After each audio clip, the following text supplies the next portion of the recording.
Hi ಎಲ್ಲರಿಗೂ. ಇವತ್ತು ನಿಮಗೆ ಒಂದು ಪ್ರಾಡಕ್ಟ್ ಬಗ್ಗೆ ಹೇಳ್ಬೇಕು ಅನ್ಕೊಂಡಿನಿ. ಭಾಳ ಅಂದ್ರೆ ಭಾಳ ಫೇವ್ರೇಟ್ ನನಗಿದ್ದು.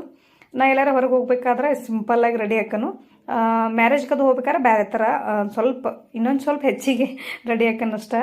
ಅಷ್ಟು ಸಿಂಪಲ್ ಹೊರಗೆ ಹೋಗ್ಬೇಕಂದ್ರೆ ನಾನು ಲೋಟಸ್ ಅವ್ರದ್ದು ಪೈಟೋವರೆಕ್ಸ ವೈಟ್ನಿಂಗ್ ಆ್ಯಂಡ್ ಬ್ರೈಟ್ನಿಂಗ್ ಕ್ರೀಮ್ ಹಚ್ಕೋತೀನಿ ನಾನು. ಅದು ಭಾಳ ಇಷ್ಟ ನನಗೆ. ಅದು ಯಾವ ಥರ ಅಂದ್ರೆ ನ್ಯಾಚುರಲ್ಲು ಐತಿ, ಆಮೇಲೆ ಪ್ರೊಫೆಷ್ನಲ್ನು ಐತಿ. ಹಾಗಾಗಿ ಆದಷ್ಟು ಪ್ರೊಫೆಷ್ನಲ್ ಇರೋದು ನ್ಯಾಚುರಲ್ ಇರೋದನ್ನು ಯೂಸ್ ಮಾಡಬೇಕು ಸ್ಕಿನ್ನಿಗೆ. ಸ್ಕಿನ್ ನಮ್ಗೆ ಚೆನ್ನಾಗಿರ್ಬೇಕಂದ್ರೆ ಡ್ಯಾಮೇಜ್ ಆಗಬಾರ್ದಂದ್ರೆ ಆಮೇಲೂ ನೋಡಿರಿ, ನೀವು ಕಡಿಮೆ ಪ್ರಾಡಕ್ಟ್ ಹಚ್ಕೊಂಡಾಗ ಆಮೇಲೆಲ್ಲ ಕಪ್ಪಾಗಿ ಬಿಡ್ತೈತೆ ಮುಖ ಎಲ್ಲ. ಅದಕ್ಕಾಗಿ ನಾನು ಈ ಥರ ಒಂದು ಸ್ವಲ್ಪ ಕಾಸ್ಟ್ಲಿ ಆದರೂ ಪರವಾಗಿಲ್ಲ, ಸ್ಕಿನ್ನಿಗೆ ಒಂದು ಸ್ವಲ್ಪ ಒಳ್ಳೆಯದನ್ನು ಕ್ರೀಮ್ ಯೂಸ್ ಮಾಡ್ತೀನಿ ನಾನು. ಈ ಥರ ಸಿಂಪಲ್ಲಾಗಿನ ನಾನು ಹೊರಗೆ ಹೋಗ್ಬೇಕಾದ್ರೆ ರೆಡಿ ಹಾಕೇನು. ನಿಮಗೂ ಇದು ಇಷ್ಟ ಆಗೈತೆ ಅಂದ್ಕೊಂಡಿನಿ. ಈ ಪ್ರಾಡಕ್ಟ್ ಬಗ್ಗೆ ಇನ್ನೊಂದು ಸ್ವಲ್ಪ ಲಾಂಗ್ ವಿಡಿಯೋ ಮಾಡ್ಬೇಕು ಅಂದ್ಕೊಂಡಿನಿ. ಇಷ್ಟ ಆದ್ರೆ ಲೈಕ್ ಮಾಡಿರಿ, ಶೇರ್ ಮಾಡಿರಿ, ಸಬ್ಸ್ಕ್ರೈಬ್ ಮಾಡ್ಕೊರಿ. Thanks for watching.